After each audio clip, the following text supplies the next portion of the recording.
Madame, Monsieur, bonsoir et bienvenue sur le Grand Talk. Le Fonds populaire ivoirien a annoncé rompre son partenariat avec le RHDP. Il faut rappeler que le dit partenariat établi dans le cadre de la réconciliation nationale était noué en 2023, précisément mai 2023, avec le parti au pouvoir. Du côté du RHDP, le président du directoire juge regrettable cette décision, mais annonce que le FPI était demandeur. Le Grand Talk démarre maintenant. Bienvenue.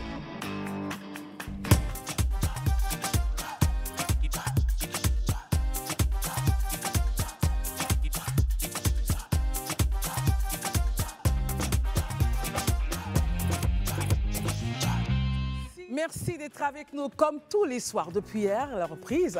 Nous sommes avec nos amis justement pour analyser l'actualité politique et sociale. Ce soir, Herman Aboua est avec nous. Bonsoir Herman. Bonsoir Christelle. J'espère que vous allez bien. Toujours. Élisée Boloubé, bonsoir. Bonsoir Christelle, bonsoir chers téléspectateurs, sur le plateau, chers frères, chers sœurs, bonsoir. Merci d'être là Élisée. Marius Komoé, bonsoir et merci d'être là. Bonsoir Christelle, je t'en prie. Bonsoir à tous les téléspectateurs et aux téléspectatrices de Live TV, le Grand Talk. Daouda Koulibaly, bonsoir. Merci d'être là. Bonsoir Christelle, bonsoir à tous et surtout bonsoir chez vous. Pour meilleure compréhension et participer au débat, nous aurons le président du parti, le président du FPI, à l'idée justement, à l'effet de mieux expliquer tout ce qui se passe à l'intérieur de ce parti actuellement même. Commençons avec nos amis sur le plateau.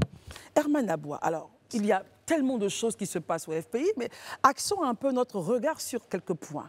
Déjà, le président Afin Guessan dit rester ouvert, dit être ouvert à l'appel de Bonois. Chose assez surprenante quand on sait un peu les rapports des deux hommes. Et ensuite, il y a cette rupture avec le RHDP. Vos réactions sur le sujet, Herman, sur les sujets? Ben ouais, le président du FPI, Pascal Afin Guessan, dire qu'il est favorable, ouvert à l'appel de Bonois, moi je pense que ce n'est pas quelque chose d'illogique. Ce n'est pas quelque chose d'illogique. Ce qui est d'ailleurs illogique, c'est d'avoir vu le FPI, le Front populaire ivoirien, entretenir un partenariat, un accord de partenariat ou une certaine alliance avec le RHDP. Et on voit bien aujourd'hui que ce samedi, il a annoncé qu'il y a une rupture de cette alliance-là, parce que c'était pour moi une alliance.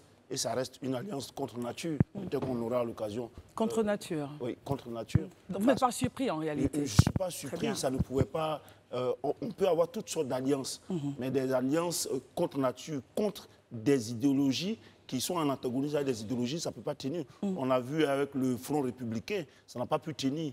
Depuis quand la droite et la gauche se mettent ensemble pour créer une alliance pour atteindre des objectifs et puis que ça marche? On peut comprendre que des rassemblements, des organisations de la gauche se mettent ensemble pour des objectifs communs et que des organisations de la droite se mettent ensemble, mais de façon contre-idéologie. Ainsi, enfin, pour moi, ça ne pourrait pas prospérer. Très bien. Un mot rapide sur la rupture avec le RHDP, c'est tout à fait normal, comme vous le dites. Et ensuite, la rupture avec le RHDP, j'estime que le Front populaire ivoirien de Pascal Afin Guessan ne mérite que ce qu'il a plus ou moins s'aimer. Très bien. Élisée Boloubé, vos avis sur les sujets. Donc, l'appel de Bonois, où le président du FPI dit rester ouvert. Je lis un peu quelques propos de lui. L'appel de Bonois apaise nos rapports avec les gens du PPACI. On ne sait jamais si nous aurons besoin de demain. Donc, si Gbagbo décide d'apaiser ses rapports avec nous, ce n'est pas nous qui allons dire on ne veut rien savoir de vous. Alors, je ne vais pas lire la suite. Allez-y, vos réactions là-dessus, Élisée Boloubé. Oui, moi, comme on n'a pas suffisamment de temps, certainement, vous n'êtes pas allé au bout de tout le verbatim, bien sûr, voilà, bien sûr. Mais je pense qu'il faut comprendre déjà dans les propos de Pascal Afin Guessan un certain satisfecit, une certaine victoire. Lui-même, il le dit à demi-mot. Voilà, il salue cette victoire parce que le fait aujourd'hui que le président Laurent Gbagbo décide d'ouvrir les bras et d'appeler toutes ces personnes-là autour de lui, pour lui, Pascal Afin Guessan, c'est une victoire parce qu'il estime à un certain moment donné que il était dans la vérité depuis le début et on l'a traité de pestiféré. Le mot est bien écrit dans ses propos. On l'a traité de tous les noms. Et aujourd'hui, ceux-là qu'il avait traités de pestiféré, de tous les noms hier d'enveloppe vide, reviennent vers lui. Lui, pour lui, c'est une victoire en fait, en réalité. Mais il ne se prononce pas de façon, je vais dire, directe sur un accord pour entrer dans cet appel-là, pour répondre favorablement à cet appel ou non. Selon le communiqué lu du comité central, il est dit qu'ils allaient se prononcer sur la question au temps convenu. C'est-à-dire au moment venu. Mais déjà, il apprécie. Mais bien sûr, puisque il apprécie pour dire quoi? pour dire que j'ai aujourd'hui la victoire sur mes détracteurs. Parce que depuis des années, on a laissé croire que je n'étais rien, que je ne représentais rien, mes amis et moi, et que nous n'étions pas dans le vrai. Aujourd'hui, ceux-là qui ont pris tout le temps à propager cela sont revenus vers moi. C'est la preuve qu'ils reconnaissent qu'ils se sont trompés. Et lui, en fait, il savoure une victoire en réalité. Mais, comme je le dis, le communiqué du bureau central est très clair là-dessus. Concernant l'appel de Bonois, ils vont se prononcer sur l'appel de Bonois au moment convenu. Ce d'autant plus que, jusque-là, ils estiment que ils ne connaissent pas le contenu de cet appel. Tout à fait, il a dit. Ils n'ont pas encore la connaissance de cet appel-là, le contenu, pardon. Ils attendent donc qu'on leur présente le contenu et en fonction du contenu, ils vont aviser. Très bien. En même temps, il y a la rupture avec le RHDP. Surpris ou pas? Non, moi je pense que ce n'est pas du tout une surprise. Moi, pour être honnête avec vous, j'étais un marché de dupes depuis le début. Moi, je l'avais déjà compris. C'est fort, ça. Oui, c'était un marché de dupes depuis le début. C'est-à-dire, les deux parties, certainement, se forçaient à croire que c'était une réalité, mais ce n'était pas une réalité. Je vais prendre même pour exemple tous les événements qui ont entouré même, je vais dire, les élections locales dans le Moronou. On a vu ces affrontements, ces violences dans le fief même du Pascal Affi N'Guessan entre le RHDP et puis les militants de Pascal Affi N'Guessan. Moi, ça augurait déjà du fait qu'il y avait, je vais dire, excusez-moi, de l'eau dans le gaz. Très bien. Daouda Coulibaly, la rupture avec le RHDP et ensuite l'ouverture, hein, le temps qu'on ait le contenu de cette ouverture-là. Est-ce que vous vous dites, on n'est pas surpris ou ça devait forcément arriver, de part et d'autre, évidemment? Non, je pense que l'accord, parce que tout à l'heure, Edmond parlait d'alliance, mais ce n'était pas une alliance, c'était un partenariat. Et le partenariat avait deux objectifs. D'accord? Je peux continuer? On prend le président Pascal Affi N'Guessan. Vous êtes gentil, Daouda. Merci infiniment. Je le disais à l'entame de ce temps d'antenne que nous aurions le président du FPI, Pascal Affi N'Guessan, à l'effet d'éclairer nos lanternes sur 3 points. Nous avons 3 questions pour vous. Bonsoir, Monsieur le Président. Merci d'être avec nous ce soir. Bonsoir. Bonsoir. Alors, la première question pour vous, pourquoi est-ce que vous, aujourd'hui, vous décidez de rompre ce partenariat avec le RHDP? Nous l'avons dit clairement dans le communiqué que nous avons publié à l'issue du comité central, que nous rompons parce que ce partenariat est devenu sans objet caduc. Premièrement, sans objet caduc parce que c'est un partenariat qui est centré sur la réconciliation nationale, la cohésion sociale et la démocratie. Or, depuis un certain nombre d'années, je dirais précisément depuis le 17 octobre 2023, le gouvernement est entré dans une logique de désengagement par rapport au processus de réconciliation nationale. Ils ont supprimé le ministère chargé de la réconciliation nationale. Ils font des déclarations au niveau des plus hautes autorités selon lesquelles la réconciliation n'est plus à leur agenda, qu'ils sont à un autre stade, certainement au stade des déguerpissements sauvages et certainement de la préparation des élections de 2025. Ensuite, nous avons demandé que nous fassions un bilan de ce partenariat pour la réconciliation. À cet effet, nous leur avons adressé les termes de référence d'un séminaire national qui devrait être même placé sous le haut patronat du chef de l'État. Ils ont refusé ce projet sous prétexte qu'ils n'ont rien, ils n'ont aucun compte à rendre à qui que ce soit. Ensuite, donc il y a un certain nombre d'éléments qui montrent bien que la réconciliation nationale n'est plus à l'ordre du jour du programme du gouvernement actuel. Donc le partenariat qui avait pour objet cette question n'avait plus de raison d'être, était devenu sans objet, était devenu caduc. Voilà. Et donc il fallait à un moment ou à un autre le dire. Et c'est ce que le comité central du Front populaire ivoirien vient de le dire. C'est la raison principale. Était la réconciliation nationale, comme vous l'avez dit. Alors, secondairement, vous dites, vous restez ouvert à l'appel de Bonois. Vous voulez donc repartir, vous estimez peut-être repartir vers votre ancien amour, Laurent Gbagbo. Alors, concrètement, est-ce que vous dites oui à l'appel ou vous attendez de voir son contenu? Et à quoi est-ce que vous attendez concrètement dans ce contenu-là? Bon, alors, à propos de l'appel de Bonois, il y a un certain nombre de mots qui ont été prononcés. Vous savez, en politique, les mots ont leur importance. Pesant, tout à fait. On dit favorable, ouvert à l'appel de Bonois. Oui. Et Herman Dabois a même indiqué qu'il était illogique le partenariat que nous avons signé avec le RHDP. Je voudrais d'abord dire qu'il n'y avait pas d'illogisme. je ne sais pas, s'engager dans un processus de réconciliation avec le parti au pouvoir n'est pas contre nature.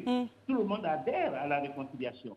Qu'on soit de gauche ou de droite, la réconciliation est un programme national pour fonder la paix et la stabilité du pays. Donc il n'y a pas de contradiction, ce n'est pas contre nature de s'engager avec le parti au pouvoir pour faire la réconciliation. Donc ceux qui pensent que parce que nous sommes de gauche et que le RHDP est de droite, nous n'avons aucun domaine dans lequel nous pouvons travailler ensemble, se trompent. Parce que la vie de la nation ne se passe pas uniquement entre gauche et droite. Il y a des questions d'intérêt commun. Il y a la question de la démocratie, la question de la paix, la question de la réconciliation nationale qui doit réunir tout le monde, quel que soit son bord politique, quelle que soit sa doctrine idéologique. Et c'est dans cette direction, par rapport à cela, que nous avons conclu cet appel. Maintenant, en ce qui concerne l'appel de Benoît, nous avons dit deux choses. Premièrement, que nous félicitons de ce que le président Laurent Gbagbo soit sorti de la logique d'isolement dans laquelle il a confiné les autres partis politiques. Et je crois qu'Élysée a été très clair. Je crois qu'il a traduit fidèlement notre pensée. Nous avons dit que nous nous félicitions, nous saluons la visite du président exécutif du PPACI, le professeur Danon Diédié, qui témoigne de ce que ce parti-là a changé complètement de posture, qu'il a changé, qu'il est rentré dans une logique d'apaisement et d'apaisement de ses relations avec le Front populaire ivoirien, donc de normalisation de nos relations. Et pour nous, c'est fondamental, parce que ça veut dire que nous n'avons plus, à travers le PPACI, un adversaire qui va nous attaquer sur notre flanc gauche. Nous avons un parti politique de l'opposition comme le nôtre, avec qui nous pouvons entretenir des relations cordiales, et pour nous, c'est important. Maintenant, en ce qui concerne le contenu de l'appel, nous attendons de voir, et c'est ce que Élysée a si bien traduit sur votre plateau. Très bien. Alors, en dernière position, cet appel-là qui semble vous rendre heureux, quand même crée des dissensions au sein de votre parti. Vous avez votre vice-président Koulibaly Seydou qui part. Tout le monde n'est pas d'accord. Tout le monde n'est pas favorable à ce que vous puissiez regarder même cet appel-là. Comment est-ce que vous réagissez à cela, Monsieur le Président? Mais c'est tout à fait logique. Vous savez, dans tous les partis politiques, ces moments-là sont des moments importants, ce sont des moments de clarification, ce sont des moments de choix. Et pour nous, aujourd'hui, le choix, c'est d'abord la rupture du partenariat parce qu'il est devenu caduc. Le choix aussi, c'est d'apprécier l'évolution du contexte politique au niveau de l'opposition, de l'apaisement de l'environnement, de l'apprécier et de le saluer. Et je pense que personne ne peut tenir rigueur au Front populaire ivoirien d'adopter cette attitude par rapport à l'environnement actuel. Maintenant, certains craignent que nous fassions des alliances compromettantes avec le président Laurent Gbagbo et anticipent ces alliances et prennent des positions. Mais il ne faut pas anticiper. À partir du moment où nous ne nous sommes pas prononcés sur le contenu de l'appel, pourquoi se précipiter pour prendre des positions? D'autant que si un jour, le président Gbagbo et le PPACI nous proposent quelque chose de précis, un contenu, nous allons en discuter au sein de nos instances. Et à partir de ce moment, quelqu'un peut prendre une position, soit parce qu'on a fait un choix qui, de son point de vue, est contraire aux intérêts du FPI. Mais pour le moment, il n'y a pas de proposition. Il n'y a rien, il y a seulement une annonce. On ne peut pas quitter un parti politique à cause d'une annonce d'un leader politique d'un autre parti. Tout peut-être parce qu'on craint que son parti s'engage dans cette voie. Pour le moment, on ne s'est pas engagé. On a seulement salué et on ne peut pas dire qu'on quitte le parti parce qu'on est d'accord pour l'apaisement que propose le président Gbagbo. Alors, donc, moi, je ne comprends pas la logique de cela. Ils aussi, c'est parce qu'ils veulent qu'on reste dans le partenariat, mais ils ont bien vu que le partenariat est devenu caduc et que même au plan électoral, le partenariat ne nous a pas fait avancer. Entre 2018 et 2024, nous avons perdu un certain nombre de circonscriptions et c'est le RHDP qui les a récupérées. Tout à fait. À Bongouanou, nous avons perdu la mairie, la députation, le RHDP qui l'a récupéré. Très bien. Nous avons fait une alliance pour le conseil régional. Ils ont manœuvré contre nous. Et donc, le bilan électoral aussi est négatif. Très bien, vous l'avez expliqué, Monsieur le Président. Aujourd'hui, comment est-ce que vous comptez sauver votre parti? Puisque si le vice-président commence à partir et d'autres partent, est-ce que le FPI aura toute sa contenance pour pouvoir tenir le débat politique en Côte d'Ivoire? C'est la dernière question. Mais la vie d'un parti dépend davantage des électeurs que des leaders politiques. Voilà. C'est cela. Et l'exemple du PDCI l'atteste. Qu'est-ce que le PDCI n'a pas connu comme hémorragie? Mais aujourd'hui, le PDCI continue à faire peur. Ceux-mêmes qui ont été en partenariat avec lui à un moment donné. Et donc, ce qui est fondamental, c'est que notre posture soit comprise par nos compatriotes et par nos électeurs. Et je suis persuadé, en ce qui me concerne, que ce repositionnement va améliorer notre posture dans l'opinion et auprès des électeurs. Et de mon point de vue, c'est l'essentiel. Maintenant, les intérêts particuliers de quelques cadres, ces intérêts-là ne peuvent pas transcender l'intérêt général, ne peuvent pas s'imposer à l'intérêt général. Donc, je suis persuadé que notre avenir dépend de notre positionnement politique et de ce que nous proposons aux Ivoiriens. Très bien. Et quand nous allons engager dans la phase des élections, vous allez voir quelles sont les propositions que le Front populaire ivoirien fait et quelle est la posture qu'il adopte. Dans tous les cas, aujourd'hui, qu'on l'ait voulu ou pas, à partir du moment où on s'engage dans une élection à laquelle nous sommes candidats, on ne pouvait plus rester dans un partenariat avec le parti au pouvoir. Très bien, si vous l'avez... Il restait, c'est comme si on l'accompagnait. Donc non seulement c'était devenu, et c'est à ce moment que cela aurait été incongru. Donc non seulement on rompt, parce qu'on est dans une autre dimension, chaque chose a son temps. Il y a eu le temps du partenariat. Aujourd'hui, il y a le temps de la compétition pour la conquête du pouvoir en 2025. Et dans cette compétition, nous sommes face au RHDP. Il serait illogique si nous restions dans un partenariat avec le RHDP. Merci infiniment, Monsieur le Président, d'avoir répondu à notre question et continuez de nous suivre sur Live TV. Merci beaucoup, Monsieur le Président. C'est moi qui vous remercie. Messieurs, avant de passer la parole à Herman, qui a une réponse forcément à Daouda, vous permettez?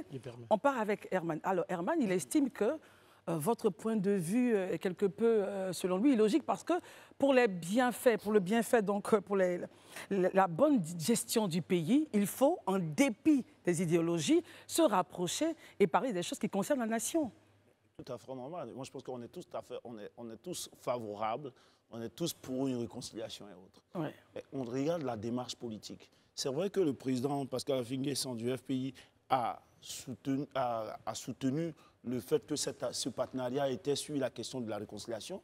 Mais même si aujourd'hui, il est un peu frustré par le fait que le RHDP ne l'ait pas accompagné suffisamment pour les élections locales, au niveau de Moronou, par exemple, c'est parce qu'il y avait quand même, en dessous de cet accord qu'on pourrait dire sur la réconciliation, un aspect politique. Mais dès lors qu'un parti politique a des engagements, a des ententes sur des questions politiques avec un autre parti politique, cela n'est plus une question de réconciliation, qui est une thématique... Comment cela? La réconciliation, c'est une thématique que tout le monde, toutes les populations... Il a estimé qu'il fallait se rapprocher du parti au pouvoir. Lui, Pascal Affi N'Guessan, il n'a pas été soutenu par le RHDP. Même s'il estime que ça n'a pas été sincère, il n'a pas été soutenu aux élections locales par le RHDP. Mais c'est dans quel accord qui est seulement sur la réconciliation, mais il y a quand même, comment on appelle, des attentes au niveau politique, de soutien au niveau politique, au niveau électoraliste. Donc, sur ces questions, c'est vrai qu'aujourd'hui, lui-même constate que c'est un échec, cette alliance, ce partenariat, comme vous l'avez dit, qu'on dise partenariat ou alliance, c'est les thèmes qui changent. Sinon, on comprend bien que c'est deux entités qui se mettent ensemble pour s'accorder sur certains points. Aujourd'hui, il constate l'échec de cela. Très bien. Je comprends bien que la rupture est consommée à son niveau, mais qu'ils reconnaissent aussi qu'on peut estimer que c'est parce qu'il a fait un accord de partenariat qui était contre nature. Aujourd'hui, il constate les bilans, les dégâts.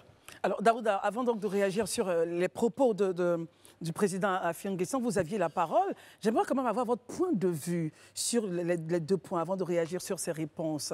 La rupture et le rapprochement qui pourrait venir avec le PPACI. Je pense que dans un premier temps, je pense que le président du FPI a été assez clair dans la matière.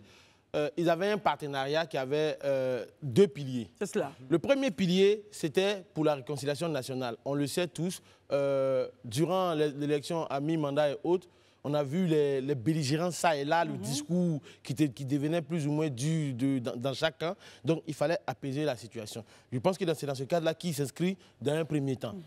En deuxième temps, le partenariat avait un élan électoraliste. Ne nous voilons pas la face. Il fallait se mettre ensemble, ça et là. On a vu le PDCI et le PPACI s'unir. Donc le FPI aussi voulait s'unir dans certaines régions. Pour vous, ce n'était pas contre nature?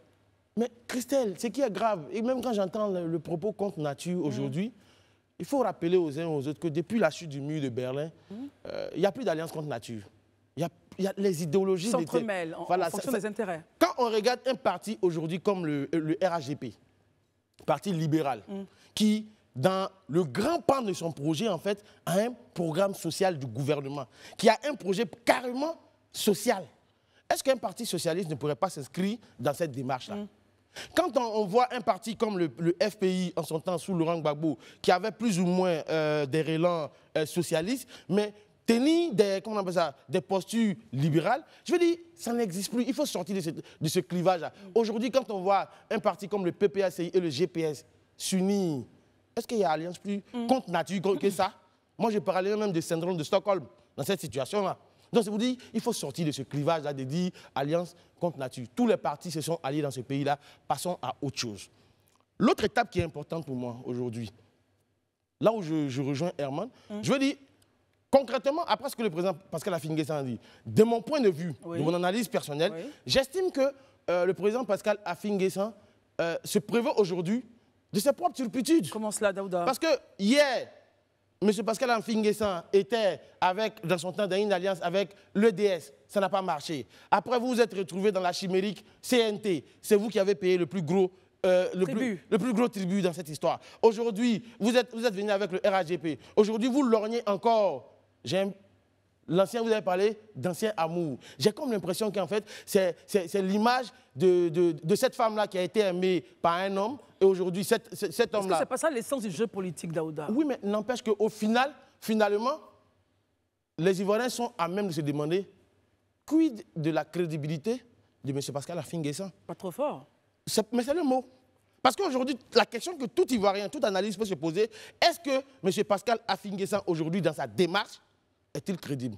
C'est ça la question. Il a annoncé quand même pourquoi est-ce qu'il partait. C'est ce que j'ai dit, je partage son avis, je comprends sa position. Mais est-ce que ceux qui sont en face de lui ne sont pas en droit de se poser les mêmes questions? Pour dire, est-ce que M. Pascal Affi-N'Guessan est crédible? Parce qu'en politique, il y a deux choses qui c'est assez fondamental. C'est l'engagement et la loyauté. Et est-ce qu'en termes de loyauté, est-ce que les gens peuvent croire aujourd'hui à la loyauté de M. Pascal Affi-N'Guessan? En tout cas, c'est mon analyse sur la question. Merci Daouda. Marius, votre regard, hein, on a écouté le président qui a donné donc toutes les raisons, il a égrené les raisons pour lesquelles il quitte, les raisons pour lesquelles il dit, attention, on reste ouvert, on attend de voir le contenu.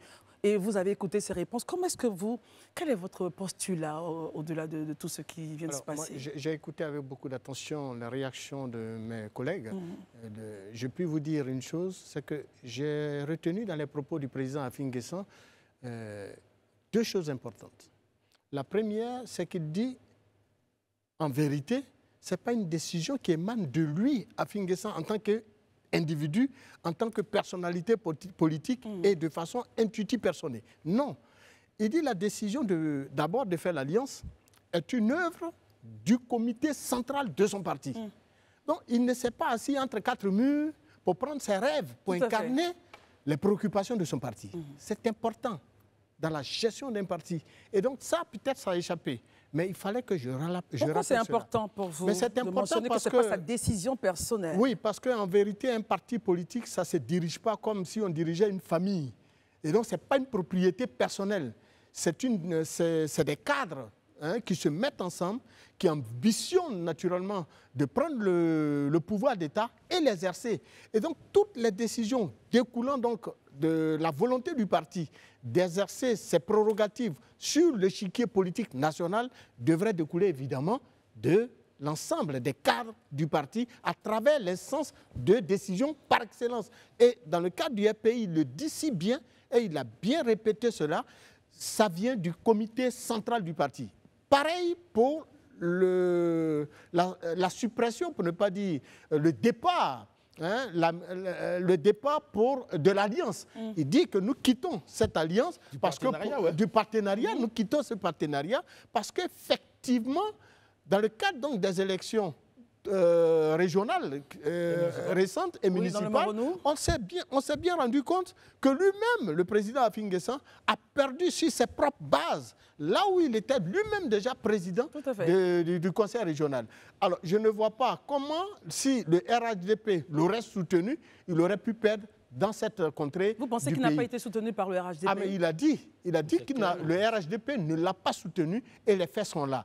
Et donc, c'est le comité central qui s'est assis et a décidé de sortir de ce partenariat. Mais en même temps, un vice-président, quand même, claque la porte, qui fait partie de ce comité central-là. Ce n'est pas n'importe qui. Ouais, comment est-ce que vous mais là encore, il a réagi sur la question en disant tout simplement qu'il s'étonne de la prise de décision de certains proches collaborateurs, de certains cadres importants de l'instance de décision du parti. Mais il n'a pas du tout voulu épiloguer sur la question en laissant certainement une porte ouverte au retour de ces cadres. Très bien. Alors, comment est-ce que vous appréciez le fait qu'il reste ouvert à la décision, enfin, à l'appel de Beaunois et attend de voir son contenu? Est-ce qu'un jour, on pourrait peut-être voir le FPI Afin Guessan et le PPACI de Laurent Gbagbo créer une plateforme un peu comme celle du RHDP et aller justement ensemble pour toutes les échéances à venir? Mais pourquoi pas? Dans ce pays, qu'est-ce que nous n'avons pas vu en matière d'alliance politique? Nous avons vu dans les années 90 des alliances entre des frères d'hier qui sont aujourd'hui des ennemis politiques. Adversaires, on va dire. Adversaires politiques, mais à la limite, hein, presque des ennemis. Mais aujourd'hui, c'est des véritables adversaires politiques qui ne veulent presque pas se sentir. Or, par le passé, ces groupes d'individus de politiques de haut niveau se sont mis ensemble pour combattre le parti j'allais dire, soixantenaire que compte ce pays-là. Mais aujourd'hui, que constatons-nous? Ce qui veut dire que les alliances en politique se font et se défont à la lueur des ambitions des uns et des autres, à la mesure des volontés des uns et des autres. Évidemment que les décisions d'aller en alliance, si telle que cela est avantageux pour le parti, mais ces décisions doivent être prises par l'ensemble des cadres du parti, des militants et des sympathisants. Mais que le parti, à travers son responsable, son premier responsable, futur président ou secrétaire général, décide de guider le parti sans tenir compte du point de vue des uns et des autres, cela cause donc un véritable problème pour nous. Élisée Boloube, comment est-ce que le FPI, Pascal Afin Guessan, pourra aujourd'hui donc tenir la barque à l'effet de se préparer pour les élections à venir? Non, avant de répondre à votre question, permettez que je rebondisse sur quelque chose que Daouda a dit. Très bien, allez-y. Notamment sur la question de, aujourd'hui, le président Pascal Afin Guessan doit se prévoir ses propres turpitudes, voilà, et que tout le monde serait en droit de se poser la question de sa crédibilité. Non, moi je pense qu'il faut éviter d'employer de trop gros mots parce qu'en réalité, je pense qu'il faut tenir compte quand même d'une certaine démarche. Quand on regarde les alliances ou les partenariats noués par le président Pascal Afin Guessan, ça se fait sur la base d'un contenu. D'un projet. D'un projet. Maintenant, c'est vous et moi, pareil, je prends un exemple, vous et moi, on s'accorde sur quelque chose. Dans le cheminement, je me rends compte que vous ne respectez pas ce qu'on a, décidé. Mais je suis en droit à un moment donné, même après vous avoir interpellé, de rompre, parce que j'estime qu'on ne va plus dans la même direction. Donc ça, on ne peut pas me reprocher de ne pas être crédible. Je suis désolé. C'est comme par exemple l'alliance entre le RDF, finalement devenu RHDP par la suite. Bon, le RHDP avec le PDCI, le groupement politique ensemble, ils ont géré le pays pendant environ au moins 6 ans, 7 ans. Et après? Mais après, ils sont séparés. Aujourd'hui, ils sont en position de... Est-ce qu'on peut parler de manque de crédibilité? Parce qu'à un moment donné, les visions ont divergé. Ils se sont rendus compte qu'ils n'étaient plus dans le même projet et chacun a pris sa route. Je crois qu'à un moment donné, il ne faut pas aussi faire le procès des gens sur la base de, d'une interprétation qui ne tient pas, qui n'est vraiment pas sûre. Ou d'un événement qui arrive. Voilà. Le président Pascal Afin Guessan, moi je le dis et je le répète, pour moi, l'une des plus grandes erreurs, bon peut-être, je m'excuse de le dire comme ça, le président va m'excuser, mais je pense que l'une de ses plus grandes naïvetés, pour moi, hein, j'estime... Naïveté? Oui. Je le mets en griffe et je m'excuse auprès du président Pascal Afin Guessan, a été vraiment, pour moi, la parenthèse CNT.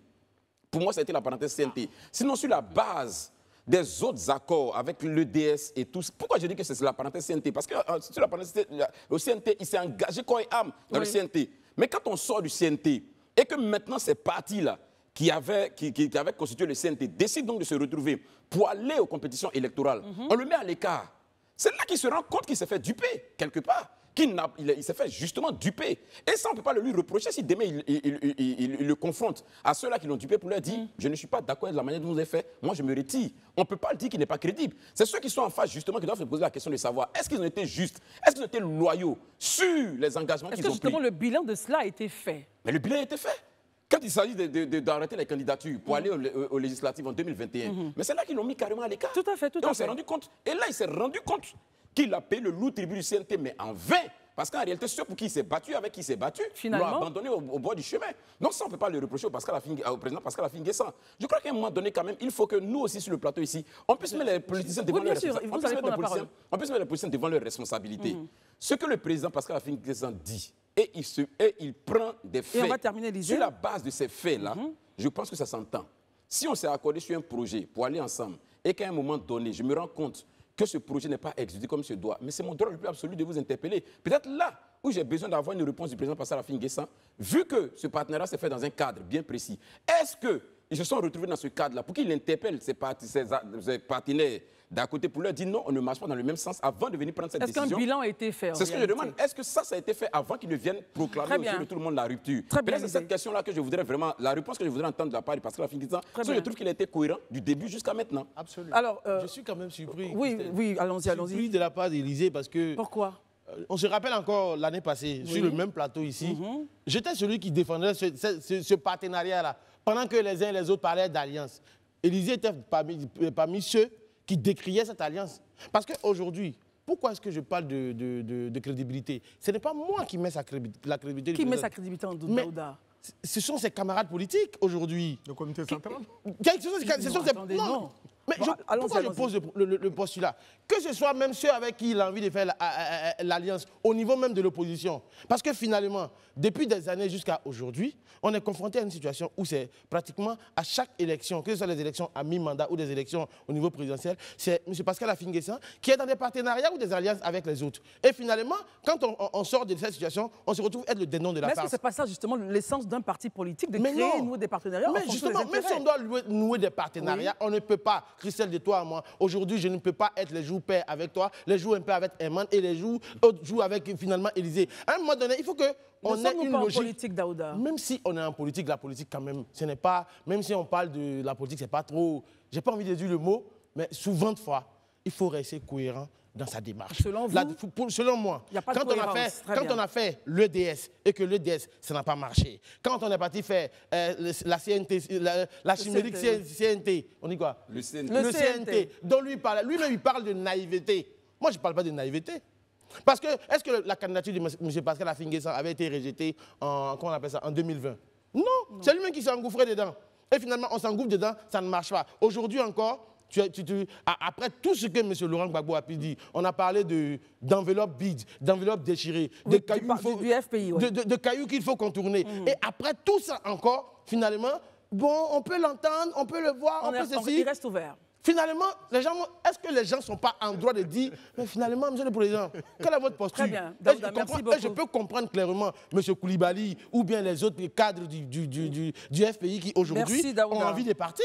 Parce que finalement, ils ne savent pas où est-ce que tu vas.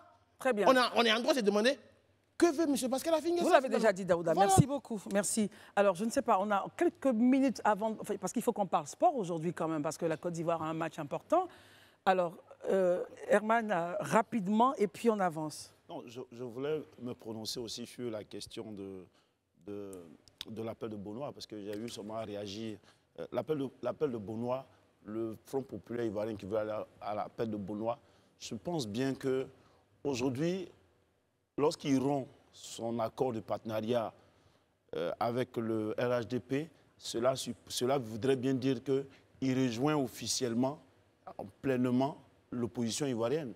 Et ça, la grande famille politique à laquelle on connaît Pascal Affi-N'Guessan, le Front populaire ivoirien, c'est bien la gauche. À moins que la ligne idéologique du Front populaire ait pu changer. Donc aujourd'hui, ce qu'il faut faire, c'est vrai que Daouda a a évoqué la rupture du mur de Berlin. Oui. Mais moi, je pense que quand il est parti dans l'accord de partenariat, c'est vrai que là, on peut comprendre que les alliances peuvent se faire. Mais il a bien compris qu'il y a un contexte de l'histoire politique de la Côte d'Ivoire, un contexte. Il venait même d'être une victime, je veux dire. Il avait été arrêté dans le cadre du CNT. Tout à fait, dans le cadre du CNT, et le lendemain, on l'a vu accompagner une délégation officielle de l'État du pouvoir. Justement, Aujourd'hui, j'ai religieusement écouté. Non, on ne va pas.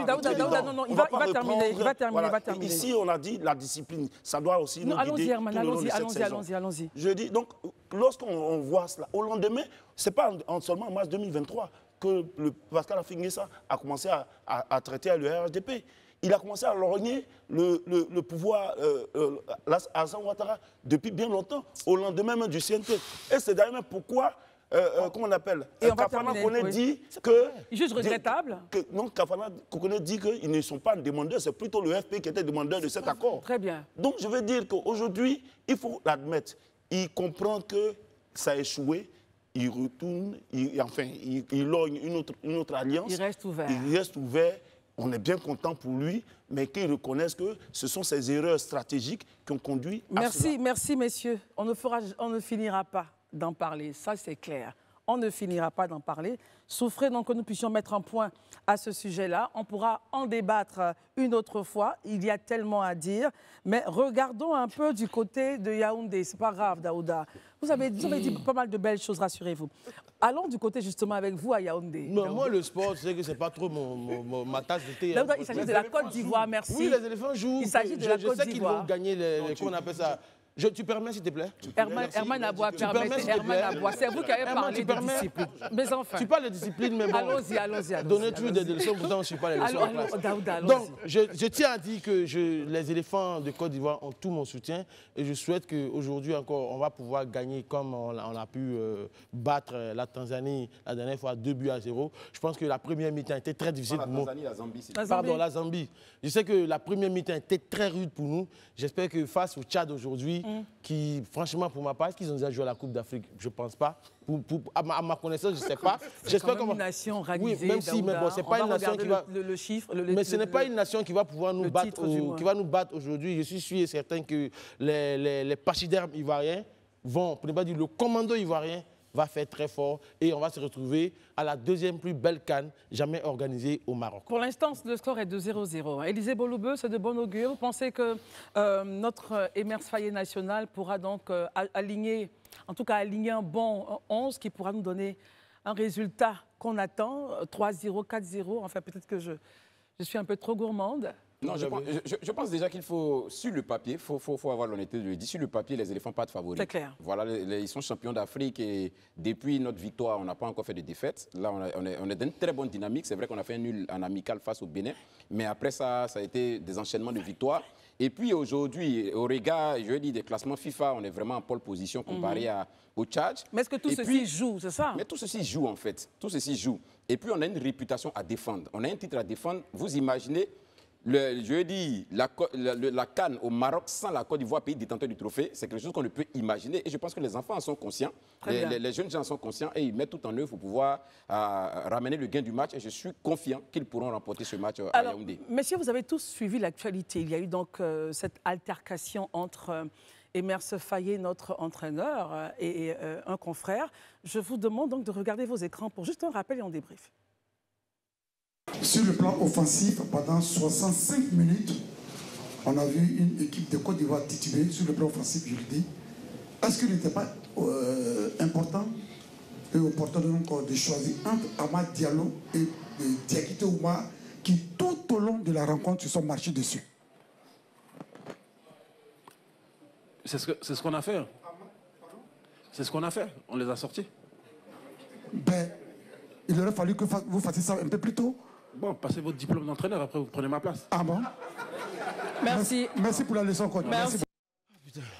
Alors, cette petite discussion a créé donc ce qu'on appelle le buzz sur les réseaux.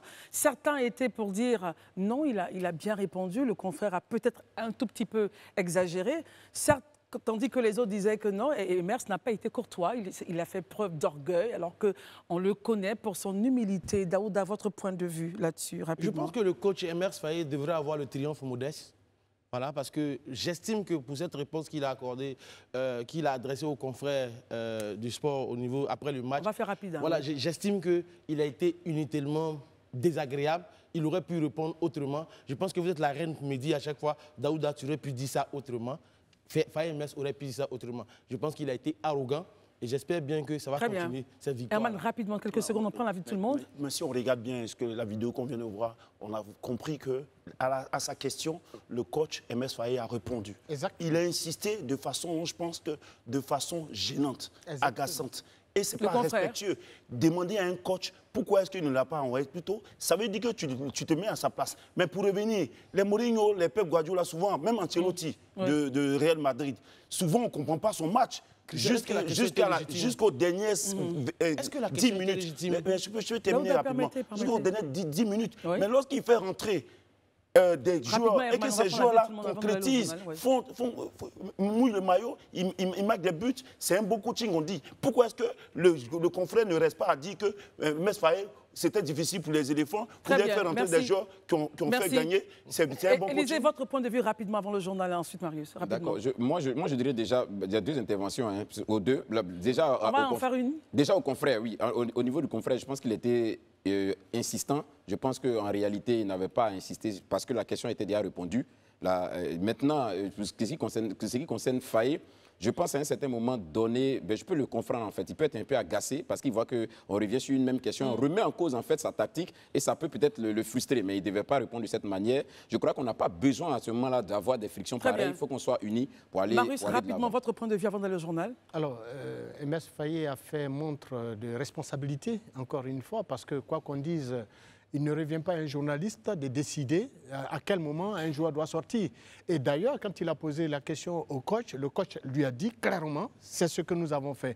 Vous avez demandé qu'on les fasse sortir, nous les avons fait sortir au moment où nous nous jugeons en tant que coach la nécessité de les faire sortir. Merci, parce qu'à preuve, pour preuve, lorsqu'il les a fait sortir, on a scoré par 2 fois. Maintenant, quand le journaliste insiste, ça devient embêtant. Marius. On espère que ça va continuer cette victoire. Merci à tous. À tout de suite.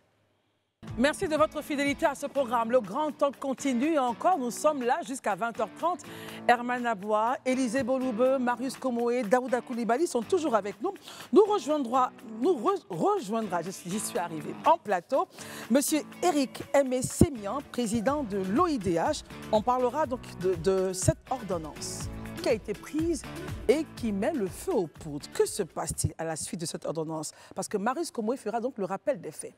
Mais à la suite de cela, un collectif de 5 organisations de la société civile, Marius Komoé, saisit la rapporteure spéciale de l'ONU sur les droits des libertés de réunion pacifique et à la liberté d'association.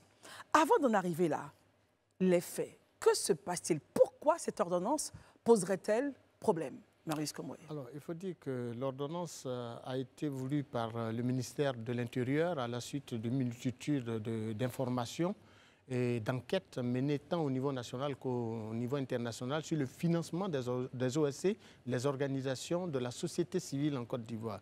Le financement des organisations de la société civile. Le financement, surtout le financement et les rapports entretenus par ces organisations avec des partenaires extérieurs. Et donc, pour l'État de Côte d'Ivoire, à travers le ministère de l'Intérieur, il urgeait. D'abord, il faut rappeler que la loi de 1960 qui régit toute création, tout fonctionnement et toute organisation des associations en Côte d'Ivoire était devenue caduque. Et sous le ministre Ahmed Bakayoko, alors ministre d'État, ministre de l'Intérieur, paix à son âme, nous avions déjà commencé les séances de travail à travers des ateliers, des séminaires, en vue de réformer la loi et l'adapter au contexte de fonctionnement des organisations de la société civile à l'état actuel des choses.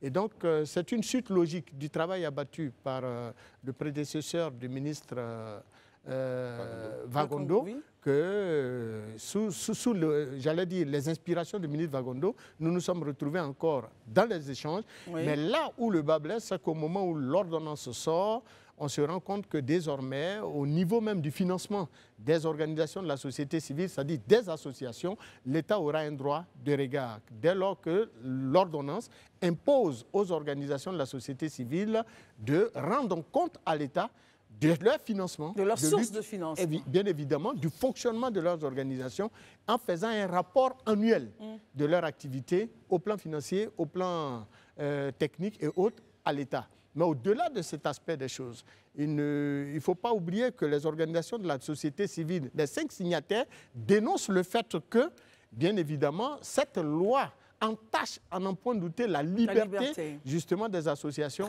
en Côte d'Ivoire. Et je reviendrai sur le sujet. Merci Marius d'avoir donc posé ainsi les pieds dans le plat. Alors, notre invité arrive, M. Éric Aimé Sémian. Il est président de l'Observatoire ivoirien des droits de l'homme. Il y a eu donc un collectif de 5 organisations qui ont saisi la rapporteure spéciale de l'ONU. Est-ce que votre organisation a été signataire? Je suis membre de la plateforme pilotée par le CIVES de Christophe Kwame, mais je ne suis notre organisation. Les organisations de consommateurs ne sont pas signatrices justement de cette ordonnance. Et pourquoi de ce mémorandum. Pourquoi rapidement? Non, voyez-vous, nous fonctionnons beaucoup plus différemment. Très bien. Voilà, nous avons un fonctionnement qui diffère des autres associations. D'ailleurs, en Côte d'Ivoire, il y a une loi qui spécifie clairement sur le fonctionnement des associations de consommateurs, qui n'est pas la loi de 1960, aujourd'hui retouchée, réadaptée avec l'ordonnance. Nous fonctionnons avec le Code de la consommation. Très bien. Merci beaucoup, Marius Komoé, d'avoir éclairé nos lanternes sur ce sujet. Monsieur Sémian, merci d'être là. Bonsoir. Bonsoir, madame. Pourquoi est-ce que vous n'êtes pas en accord avec le fait que cette ordonnance-là puisse dire il faut, attention, regarder les sources de financement des OSC, donc des organisations de la société civile? Vous vous dites, attention, nos libertés, la liberté fondamentale est mise à mal. Réaction? Merci, madame. Je crois que nous ne sommes pas d'accord sur plusieurs points autour de cette ordonnance. Et avec votre permission, je voudrais commencer dans un certain ordre. Je vous en prie, allez-y. Voilà. Il faut dire, à la suite de M. Komoé, que je salue, avec tout mon respect, le processus, n'est-ce pas, d'adoption d'un projet de loi autour des associations, des ONG et organisations de la société civile avait débuté avec des concertations. Et nous avons été bel et bien partie prenante de ces concertations, c'est-à-dire pour faire prévaloir, n'est-ce pas, nos arguments. Autour de 2021-2022, on n'a plus eu de nouvelles, jusqu'à ce que, à notre grande surprise... Ces concertations ont eu lieu quand? Je crois que la première a commencé, si mes souvenirs sont exacts, en 2019. 2019, et donc c'était un processus intelligent, piloté par le ministère de l'Intérieur, et dans lequel nous nous retrouvions, n'est-ce pas? À partir de 2022, nous n'avons plus été associés à quoi que ce soit. Au dernier atelier qui a eu lieu à Grand Bassam, on nous a dit on vous reviendrait. Nous vous reviendrons avec d'autres éléments. Mais grande est notre surprise. En 2024? Non, en 2022. 2022, oui. Voilà. Alors 2022, je crois. on vous dit on vous revient. On vous revient. Et en 2024, vous découvrez... Et puis à notre grande surprise, on découvre dans le journal officiel une ordonnance. Vous savez, une ordonnance, c'est l'exécuteur par provision. C'est-à-dire qu'on on ne se reconnaît pas dans ce test. Je vous donne les raisons. Premièrement, sur la forme. Sur la forme, il était question d'un projet de loi pour aboutir, n'est-ce pas, à une loi. Parce que jusqu'à présent, on était régi par la loi de 1960 sur les associations. Comme il a dit, oui. Une ordonnance, ce n'est pas une loi. Une ordonnance, c'est un acte du président de la République pris dans le domaine qui est réservé à celui de la loi. Généralement, quand le président de la République le fait, c'est qu'il y a soit urgence, ou bien qu'il veut mettre en œuvre un programme qui lui tient vraiment à cœur, pour lequel il peut se passer, n'est-ce pas, du débat. Mais là, s'agissant des organisations de la société civile, nous sommes au cœur du noyau dur des droits de l'homme. Et donc là, on ne légifère pas en vrac, s'il vous plaît. Vous comprenez? Donc sur la forme, on n'a pas besoin d'une ordonnance, il faut une loi. Ce n'est pas nous qui le disons. L'article 101 de la Constitution dit que le domaine des libertés publiques et toutes les garanties qui vont avec relèvent du domaine de la loi. Vous comprenez? Et l'article 106 pose une exception qui dit que le président de la République peut prendre une ordonnance, mais je veux dire, l'ordonnance, elle doit être exceptionnelle. L'ordonnance n'est pas le principe. Alors, pendant qu'on discute sur un projet de loi, on est surpris de découvrir une ordonnance. Vous comprenez? Ça, c'est sur la forme. Et jusque-là, notre démarche, elle est purement républicaine. Notre démarche est purement juridique. Sur le fond, alors, on a un sérieux problème avec le design. Qu'est-ce qui gêne dans ce design? La réglementation sur les organisations de la société civile, qui sont au cœur des libertés publiques, est mise en lien avec la lutte contre le terrorisme et le blanchiment d'argent. Où est le rapport? Est-ce qu'il n'y a pas de fait antérieur dans certains pays qui pourraient penser que... Mais même si ça peut penser, est-ce qu'il y a un précédent en Côte d'Ivoire? La Côte d'Ivoire a déjà une législation sur le blanchiment d'argent et sur la lutte contre le terrorisme. Donc, le sous-jacent est gênant. C'est-à-dire, on veut réglementer le travail des organisations de la société civile, mais en même temps, on le met en lien avec la lutte contre le terrorisme et la lutte contre le blanchiment d'argent. Est-ce qu'on veut dire par là que les organisations de la société civile sont un canal certain par lequel ces phénomènes-là se produisent? Pour répondre à la question. Comment est-ce que vous l'évaluez, justement? Dans la mesure où il n'y a pas de précédent. Et puis, on a déjà un arsenal juridique sur le blanchiment d'argent et sur la lutte contre le terrorisme. Donc là, nous, on s'attend à ce qu'il y ait quelque chose qui détermine le cadre d'exercice de la société civile. Vous comprenez? Voilà. Ensuite, deuxièmement, vous savez, la société civile dans notre pays est réglementée dans la Constitution. Et ce n'est pas moi qui ai écrit la Constitution, ce n'est pas nous qui avons écrit la Constitution, ce n'est pas ce collectif d'ONG. À l'article 26 de la Constitution, vous pouvez regarder, vous voyez que la société civile est l'une des composantes de l'expression de la démocratie. C'est une avancée. C'est cela. Même au Sénégal, au Burkina Faso, ça n'existe pas, ce n'est pas écrit comme ça. Donc quand on consacre la société civile comme entité d'appui à la démocratie, il faut la doter, n'est-ce pas, de leviers nécessaires pour lui permettre de jouer son rôle d'appui à la démocratie. Donc, on ne finit pas de dire ça, que la société civile est un moyen d'expression de la démocratie, qu'elle contribue au développement socio-économique et culturel du pays. Et puis, dans l'ordonnance, nulle part et à aucun moment, on ne parle du cadre d'exercice de la société civile, de ses relations avec les pouvoirs publics constitués, de comment est-ce qu'elle interagit avec l'exécutif, avec le pouvoir judiciaire, etc. etc. C'est-à-dire, comment est-ce que la société civile appuie cette démocratie? On n'en parle pas. Troisièmement, dans cette ordonnance, l'économie de la lecture nous permet de dire qu'il n'y a que des obligations pour la société civile et pas de régime de droit. On doit faire ceci, on doit faire ceci. Et le tout assorti des sanctions pénales. Alors, c'est quand même surprenant. On veut organiser l'espace des libertés publiques. Qu'est-ce qui dérange? C'est quoi le problème, en fait? On ne peut pas réglementer une corporation à l'insu de cette corporation. On veut bien savoir qui a écrit ce texte et avec qui, avec quelles organisations de la société civile. Nous ne sommes pas prêts à l'accepter. Si vous voulez, je peux continuer. On va s'arrêter là. Les points de désaccord, parce qu'il y en a tellement. Il y en a tellement, mais on comprend en toile de fond. Il y a un néanmoins, qui est très important. Allez-y, rapidement. À l'article 22 de cette ordonnance, vous voyez que le Conseil des ministres a la possibilité de dissoudre les ONG malheureusement, qui ne travailleraient pas dans le sens de l'ordre public, de la sécurité publique, de la cohésion sociale et celles qui jetteraient le discrédit sur le fonctionnement, sur les institutions de la République et leur fonctionnement. Tout à fait. Et le tout assorti de sanctions pénales. Madame, je l'ai dit tantôt, dès l'instant où le tout est assorti de sanctions pénales, nous sommes en droit pénal. Très bien. Donc, comme nous sommes en droit pénal, il y a les sanctions. Mais il faut bien définir ces notions. C'est-à-dire, appliquer à ce cas, ça serait quoi l'ordre public? Ça serait quoi la cohésion sociale? Et tout ceci est laissé au libre arbitre de l'exécutif. Vous comprenez ce qui veut dire? Je peux aujourd'hui, en tant qu'acteur de la société civile, dans mon rôle de contrôle citoyen de l'action publique, comme la Constitution me donne, n'est-ce pas, le mandat, dire que nous ne sommes pas d'accord avec telle décision de justice qui est rendue. La justice est rendue au nom du peuple. On peut ne pas être d'accord. Nous ne sommes pas d'accord avec cette commission électorale indépendante telle qu'elle fonctionne, truffée d'acteurs politiques. Nous ne sommes pas d'accord avec cette façon de gouverner. Et qui apprécie que ce que je dis ne va pas dans le sens de l'autre? Ce n'est même pas un juge, c'est le Conseil des ministres.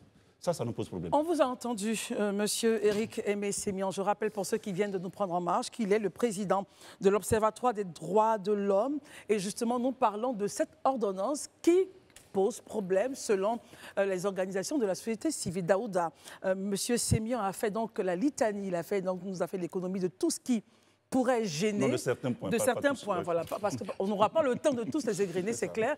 Mais votre avis m'intéresse, Daouda, sur le point. Donc, moi, je ne donnerai pas un avis, puisque M. Sémian est un acteur de la société civile et défenseur des droits humains. Moi, je voudrais lui faire cas d'un cas pratique. Parce que tout à l'heure, vous avez donné des exemples de, comment on appelle ça, de griefs que vous pourriez avoir contre l'exercice du pouvoir au niveau de la CEI. Prenez un cas. Il y a un acteur de la société civile, une organisation de la société civile qui, dernièrement, dans la crise des 49 soldats, s'est retrouvé au Mali, allé discuter avec les autorités maliennes et qui est revenu au pays et finalement qui s'est remis en train de chercher à rencontrer et même à rencontrer certaines familles de soldats. Dans une situation où même certains anciens présidents se sont gardés de s'immiscer dans cette affaire. Vous, acteurs de la société civile, quel est votre regard sur cette action de ce confrère de la société civile? Daouda, excusez-moi. Oui. Donc, en toile de fond, ce genre de type de mouvement ou d'action pourrait être à l'origine justement de voilà, cette donc en fait, ordonnance-là. quand on regarde la position, je ne dis pas que ce que l'État fait est bon, mais je mets un cas pratique. Est-ce que quand une organisation de la société civile pose de tels actes, où il y a deux États qui sont plus ou moins en refroidissement diplomatique, quel est votre regard sur cette position de cet acteur de la société civile?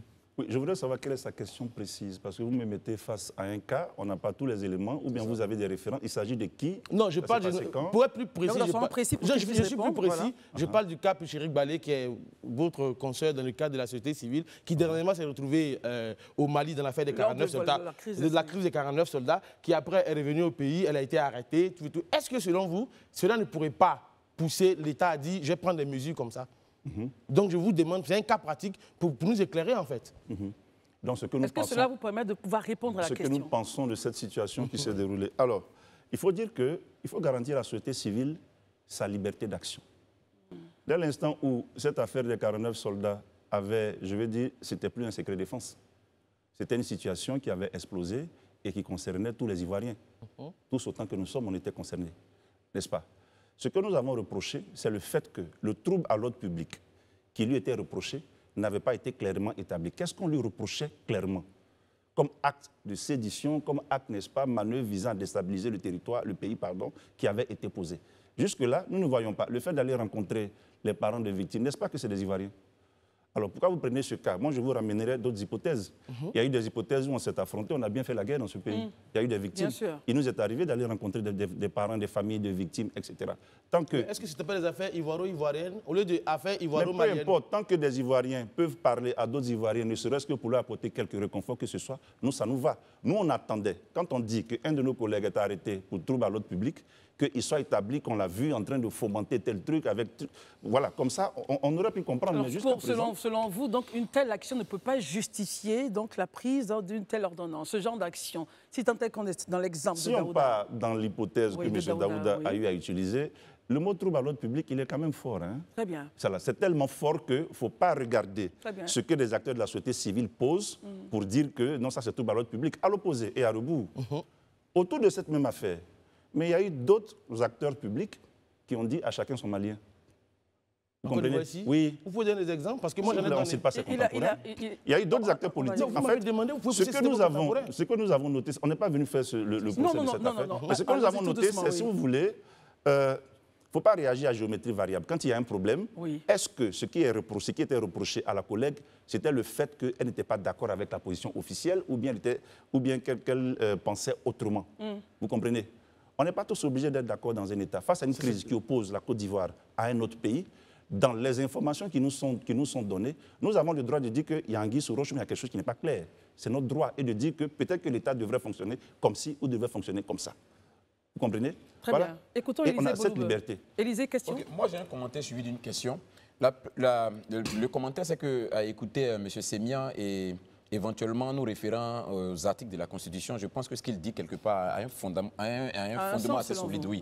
Déjà sur la question même de comment est-ce qu'on peut légiférer sur les libertés. La Constitution déjà consacre ces libertés-là et le droit d'association qui est contenu dans la Constitution est vraiment très clair sur cet aspect. Je pense que c'est des éléments quand même, on est dans un pays où je dis toujours nul dans la science infuse. On peut avoir pris une décision pensant qu'elle était opportune ou qu'elle était bonne. Mais au regard du retour qu'on a, on peut avoir l'humilité de reconnaître que, mais en termes de procédure, il y a certainement quelque chose qui a été vicié. Pourquoi est-ce que, humblement, on ne peut pas revenir avec le texte devant les acteurs et puis s'entendre sur la mouture qu'il faut? Parce qu'au final, qu'est-ce qu'on recherche? On recherche à éviter des troubles à l'ordre public, comme le dit bien évidemment le document. Texte, Mais ce document, tel qu'en l'état actuel des choses, peut quelque part aussi amener des gens à créer un certain trouble. Comment pas forcément dans Non, mais en se plaignant déjà.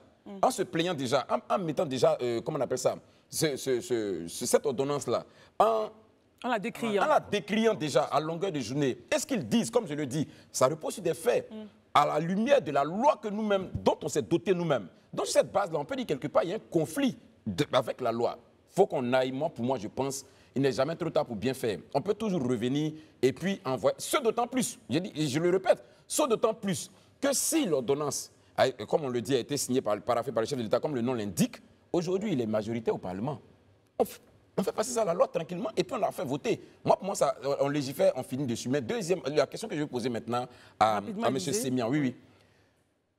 Les échanges qui ont commencé à avoir lieu depuis 2019, comme il l'a évoqué, jusqu'à ce que 2022, il y ait finalement, je vais dire, blackout total, où les échanges s'étaient arrêtés, sur quel point ils s'étaient arrêtés, et puis aujourd'hui, on vient de découvrir cette ordonnance. Est-ce que les discussions avaient évolué? On avait déjà une première mouture d'un avant-projet ou non? Il faut qu'on ait cette idée. Très bien. Monsieur Sémian, rapidement en réponse, parce que pour que tout le monde puisse parler. Non, nous n'avions pas de mouture finalisée d'avant-projet. C'était des discussions, des points sur lesquels nous étions d'accord, parce que quoi qu'on dise, il faut reconnaître qu'il y a aussi du bon dans l'ordonnance. Il ne faut pas faire preuve de mauvaise foi. Voilà, faut pas faire preuve de mauvaise foi. Il y a aussi du bon dans l'ordonnance. Donc, il y a des choses sur lesquelles on s'était entendu, mais d'autres sur lesquelles on n'était pas d'accord. Mais l'idée qu'il faut retenir, c'est qu'on était tombé d'accord que c'était un projet de loi. Donc, toutes les contributions et inputs qui avaient été faits pour nous, le ministère se repliant allait nous revenir en disant, à travers un atelier de validation, voilà en fait, de l'avant-projet, voilà en fait, avec votre contribution, avec tout ce que vous avez eu à mettre à l'intérieur, voilà ce qui nous paraît être le reflet de l'économie de nos réflexions. Mais c'est ça qui n'a pas été fait. Et on découvre même des points qui avaient été contestés au cours des concertations qui se retrouvent affirmés de manière péremptoire dans l'ordonnance.